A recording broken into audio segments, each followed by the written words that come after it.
But first, how are Montanans leaning when it comes to initiatives 185 and 186, now less than 2 weeks away from Election Day? Montana voters will have the final say on these two ballot measures that have attracted millions of dollars in campaign spending. Jay Cohn is standing by to show us what our MTN MSU poll reveals about the potential fate of these two initiatives. Jay. Janelle, this is the most comprehensive look yet at where these two ballot measures stand, with Election Day now just 13 days off. More than 2,000 registered Montana voters returned questionnaires to take part in our poll. MTN political analyst Dr. David Parker and our chief political reporter Mike Dennison join us now to dive into the numbers. Gentlemen, Dr. Parker, let's talk first about Initiative 185, the Medicaid expansion, the tobacco paid for by tobacco taxes. This is a razor thin. It looks like it's up for grabs right now.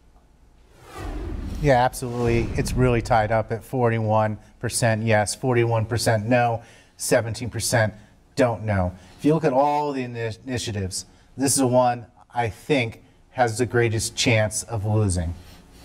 Mike Dennison, your story earlier this week about how much money is pouring into this race in just the last 2 weeks. This is the second most expensive race on the Montana ballot this year. That's right. We're talking $25 million has been raised or spent so far on this initiative race.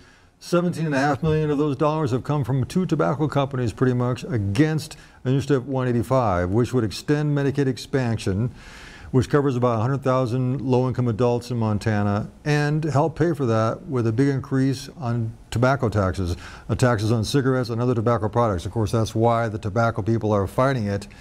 And we look at the 41-41 count. Think about all those undecideds. As Dr. Parker will talk about, we have this much money and a little bit of confusion. Those tend to break no.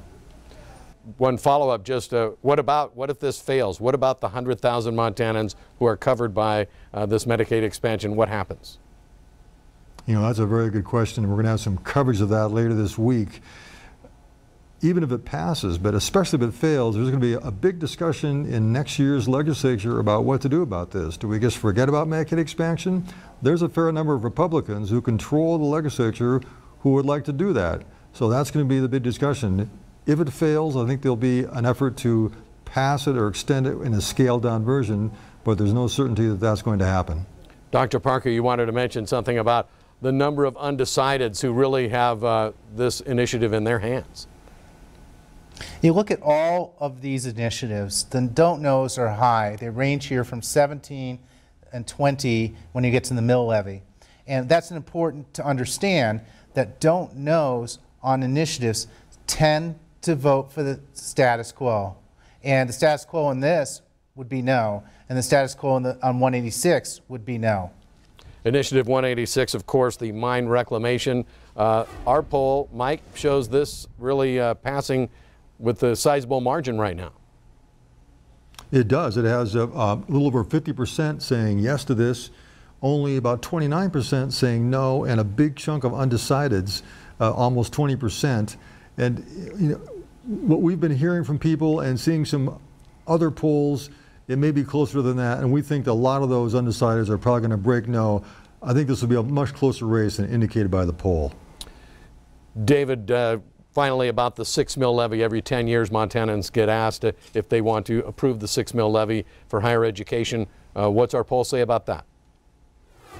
54% say yes, 21.6% say no, and 22% say not going to vote on the initiative. 23% say don't know. What's interesting, if you break down the partisan numbers, 28% of Republican voters are saying they don't know. And I think that might be the case because this is an MSU MTN poll. They may not have been comfortable of saying they want to vote no. But if you take the margin of error, 53.9 minus 2.1, I think this is probably going to have a majority on Election Day. We'll have to wait and see. Less than 2 weeks away. Gentlemen, thank you so much. Tomorrow night, we'll take a look at what our poll says about the approval rating of President Trump and Montana's top office holders.